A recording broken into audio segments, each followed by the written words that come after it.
We're not covering her. Those 5 words hit me like a freight train across that restaurant table.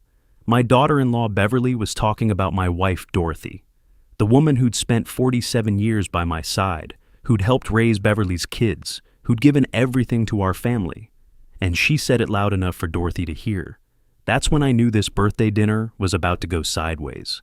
The name's Wayne Bradley, 65 years old, and I've been driving truck for most of my adult life. 40 years on the road, hauling everything from furniture to farm equipment across 3 states, getting up at 4 a.m. and coming home after dark more nights than I care to count, all so my family could have what they needed.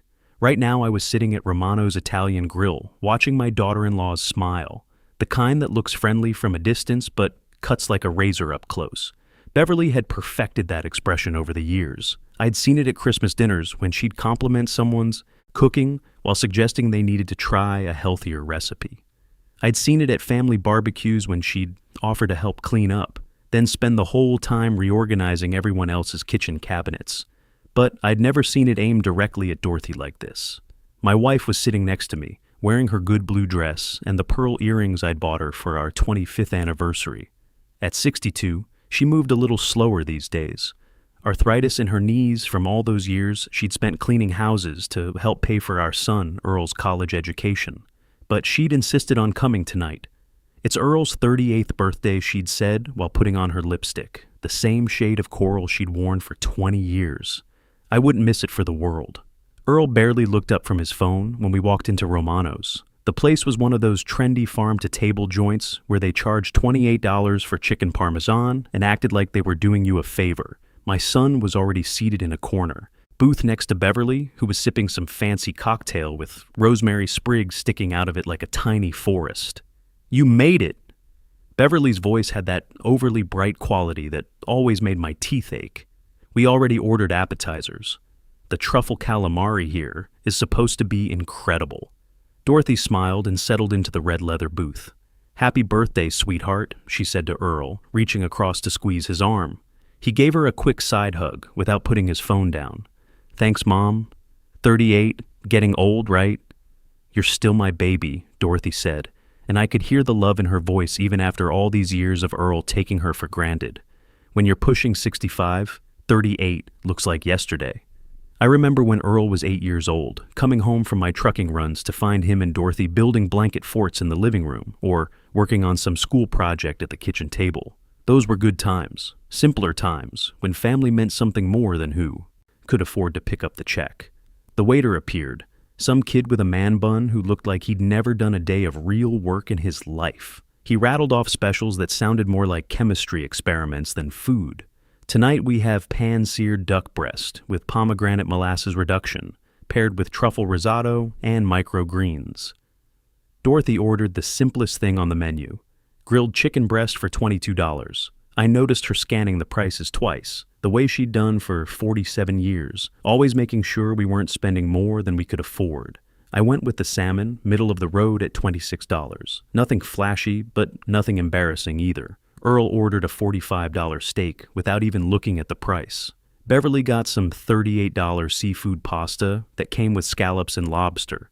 When you're dropping that kind of money on dinner, you'd think everyone at the table was family worth treating, right? That's when Beverly leaned close to Earl, thinking she was being subtle. But 40 years of driving truck teaches you to pay attention to everything around you. Road conditions, other drivers, and apparently daughter-in-laws who think they're whispering. "Don't worry," she said, her voice just loud enough to carry across our small table. "We're not covering her." Her eyes cut to Dorothy, who was adjusting her reading glasses to look at the wine list, even though she never ordered alcohol when we went out. The same Dorothy who'd spent 3 weeks hand-knitting a Christmas sweater for Beverly last year, working on it every evening after her shift at the local grocery store, where she'd picked up part-time work to help with Earl's wedding expenses. The words hit me like physical blows. 40 years of marriage, you learn to read your wife's face, and I saw Dorothy's expression change, just a slight tightening around her eyes, the way she got when she was trying not to cry in public. Earl shifted uncomfortably in his seat. He didn't agree with what Beverly said, but he sure as hell didn't disagree either. That silence might have hurt worse than his wife's announcement. Our son, the boy we'd raised to stand up for what's right, was sitting there, letting his mother get humiliated over the price of a chicken dinner. I felt Dorothy go stiff beside me. Her hand found mine under the table, squeezing tight. "Did you say something, dear?" Dorothy asked, her voice small and uncertain. She'd heard it clear as day, but she was giving Beverly a chance to take it back, to pretend it was a misunderstanding. That's who my wife was, always giving people the benefit of the doubt, even when they didn't deserve it. "The calamari's here," Beverly announced brightly, like she hadn't just lobbed a grenade into the middle of our family dinner. The waiter set down a plate of fried squid that probably cost more than Dorothy and I used to spend on groceries for a week. I sat there watching Beverly and Earl help themselves to the appetizer, while my appetite disappeared. Completely. Dorothy took a single piece of calamari and nibbled at it with the mechanical precision of someone going through motions, trying to act normal when her world had just shifted under her feet. I knew exactly what had prompted Beverly's little announcement. Last month, Dorothy had made the mistake of offering some gentle advice when Earl and Beverly were complaining about money being tight. They had been going on about private school tuition for their 2 kids, the payments on Beverly's new Lexus SUV, and the country club membership they'd just renewed. Then, in the same breath, Beverly had mentioned they were looking at a vacation house up in the mountains. Just a little cabin, she'd said. Nothing fancy. Only $400,000. Dorothy, practical as always, had simply observed that maybe they had enough for now. Maybe they should focus on one thing at a time instead of stretching themselves so thin financially. Beverly had given her that smile. Well, not all of us are comfortable, living so modestly. The dig was crystal clear. We lived in the same 1,200 square foot ranch house we'd bought 40 years ago when Earl was born. We drove a 12-year-old Honda Accord with 180,000 miles on it.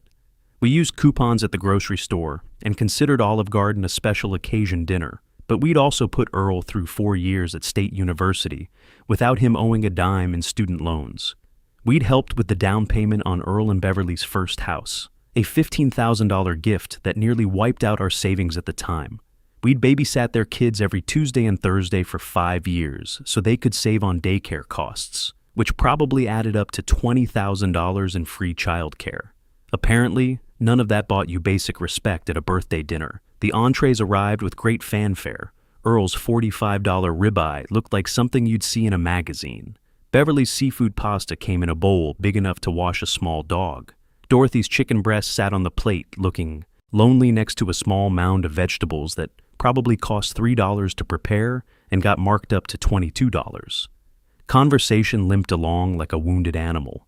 Beverly dominated it, talking about their upcoming cruise to the Caribbean, the kitchen renovation they were planning, with granite countertops and custom cabinets, the designer handbag she'd been eyeing at some boutique downtown that cost more than I used to make in a week. "The kids are so excited about the cruise," Beverly was saying. "We booked the family suite with the balcony. It's going to be magical." Earl occasionally grunted agreement, but mostly stayed glued to his phone, scrolling through work emails or social media, or whatever was more important than his mother's feelings. Dorothy picked at her chicken, eating maybe a quarter of it. Every few minutes I'd catch her dabbing at her eyes with her napkin, trying to be discreet about it. "Not hungry, Mom?" Earl finally noticed, glancing up from his screen. "Just a small appetite." "Tonight, sweetheart," Dorothy said, with that same smile she'd been giving him since he was in diapers. Unconditional love, even when he didn't deserve it. My blood was boiling. 40 years I'd worked, getting up before dawn to start my routes, driving through snowstorms and summer heat waves, missing countless dinners because I was somewhere between Cleveland and Chicago hauling freight. All those years of Dorothy working part-time jobs, cleaning houses, stocking shelves at the grocery store, watching other people's kids, just so we could give our son every opportunity we'd never had. And now, our boy, was going to sit there and let his wife humiliate his mother over the price of a meal we'd been invited to share. But I'd learned something in 65 years on this earth, most of them the hard way. Sometimes the smart move is to think before you act. Sometimes you need to gather your thoughts and plan your response instead of shooting from the hip. I'd seen enough family, blow-ups in restaurant parking lots, to know that losing your temper in public rarely makes things better. But that didn't mean I was going to sit there and take it. Beverly was going on about some spa weekend she and her girlfriends were planning. $300 for a massage, she was saying. Can you believe how expensive everything is these days? The irony wasn't lost on me. Here she was complaining about the cost of luxury spa treatments while making it clear that my wife wasn't worth the price of a chicken dinner. The waiter came by to clear our plates. Dorothy's was still half full, but she nodded when he asked if she was finished. I could see the effort it took for her to maintain her composure. "Any dessert tonight?" the waiter asked, already knowing the answer from the tension hanging over our table like smoke. "We should take a look at the menu," Beverly said cheerfully. Like this was all perfectly normal. That's when I made my decision. I'd been quiet long enough. I'd watched my wife get treated like a second-class citizen in her own family for the last time. "Actually," I said, my voice cutting through Beverly's dessert deliberations like a knife through butter, "we need to head out. Dorothy's not feeling well." Dorothy looked at me with surprise, but I squeezed her hand under the table, our signal that I had a plan. "Oh, that's too bad," Beverly said, not sounding particularly concerned. Her voice had that fake sympathy you hear from telemarketers. "Well, it was lovely seeing you both. Before we go," I continued, reaching for my wallet, "let me settle up our portion of the bill." "Dad, you don't have to do that," Earl started, finally looking up from his phone. For a split second, I saw a flash of the boy I'd raised, the one who used to help his mother carry groceries and always said, "Please and thank you." "Yes, I do," I said firmly. The waiter, sensing the shift in atmosphere like animals before a storm, quickly brought over the check. I looked it over, did the mental math that came from decades of managing tight budgets, and pulled out enough cash to cover Dorothy's $22 chicken, my $26 salmon, and a generous 20% tip calculated on our portion alone, $58 total. Then I stood up, helped Dorothy with her coat, the same navy blue wool coat she'd had for 8 years, because we couldn't justify buying a new one when the old one still worked fine, and looked my son directly in the eye for the first time all evening. "Earl," I said, keeping my voice steady and controlled, "I want to tell you something my father told me when I was about your age. He said a man's character shows most clearly in how he treats the people who can't do anything for him anymore." Beverly's face had started to change color, going from pale to pink to red like a traffic light sequence. "Your mother and I continued, placing my hand on Dorothy's shoulder, "we can't do much for you now. We're not rich. We can't fund your lifestyle or impress your friends with fancy gifts. But we raised you. We loved you. We sacrificed for you. And we showed up every single time you needed us." Earl was standing now too, his birthday dinner forgotten on the plate in front of him. "Dad, I heard what your wife said about not paying for your mother," I said, my voice carrying just enough to reach nearby tables. A few other diners had stopped their own conversations to listen, and I watched you say nothing while she said it. "We taught you better than that, son. Apparently that lesson didn't stick." "Wayne," Dorothy whispered, tugging gently at my sleeve. She hated confrontation, always had, but I could see in her eyes that she was grateful someone was finally standing up for her. "When you were 8 years old," I continued, looking straight at Earl, "your mother sat up with you for 4 nights straight when you had pneumonia. The doctor said to watch for breathing problems, so she slept in a chair next to your bed, checking on you every hour. She barely slept for a week because she was so worried about you." Earl's face was crumpling. Good. Maybe shame would accomplish what common decency hadn't. "When you were 17 and wrecked your first car, remember that? You'd been drinking at Tommy Morrison's house, though you swore up and down you were sober. I knew better, but I didn't call you a liar. Instead, I took extra shifts for 6 months, driving double loads on weekends to keep our insurance from going through the roof, because that's what fathers do." Beverly was staring down at her hands now, her designer fingernails picking at the cloth napkin like it might provide an escape route. "When you were 26 and got laid off from that engineering firm, you remember what happened. You didn't even have to ask. Your mother and I talked it over one night, and the next day there was $2,400 in your checking account, enough to cover your mortgage and utilities for 3 months. We didn't make a big deal about it. We just did it because that's what family does. The restaurant had gone almost completely quiet around us. Even the kitchen noise seemed muted. Other diners were pretending to study their menus while absolutely listening to every word. We didn't do those things expecting payback, I said, my voice getting stronger instead of louder.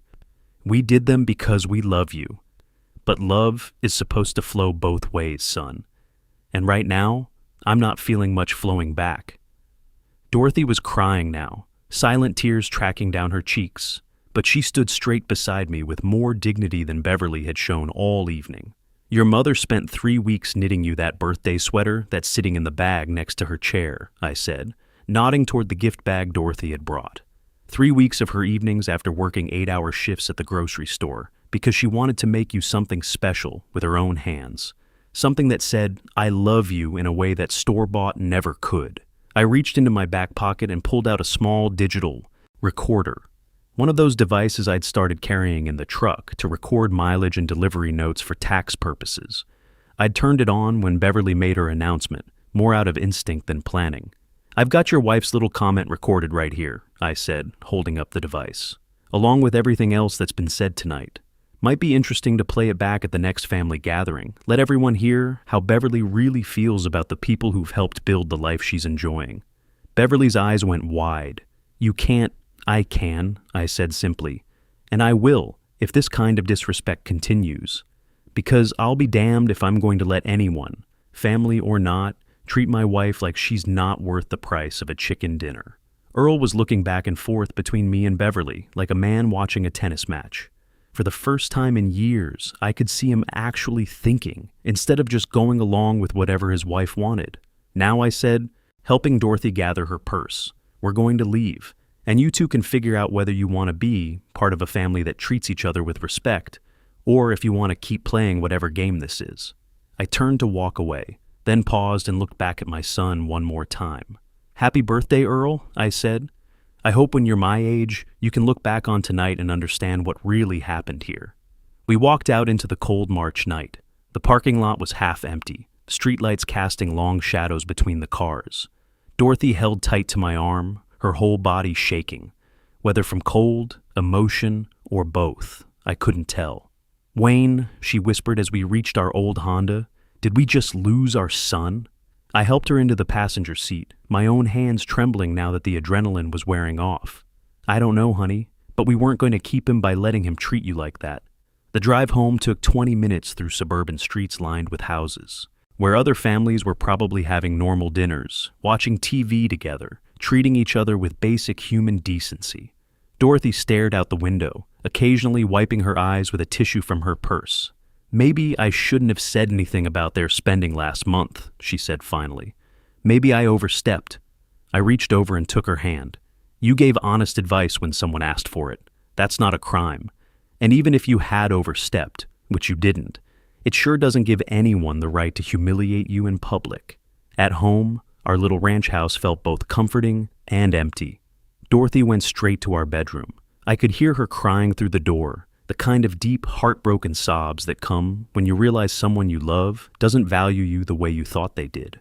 I sat in my recliner, the same brown lazy boy I'd bought used 15 years ago when my back started acting up from all those years in truck cabs, and tried to process what had just happened. Had I done the right thing? Should I have handled it differently?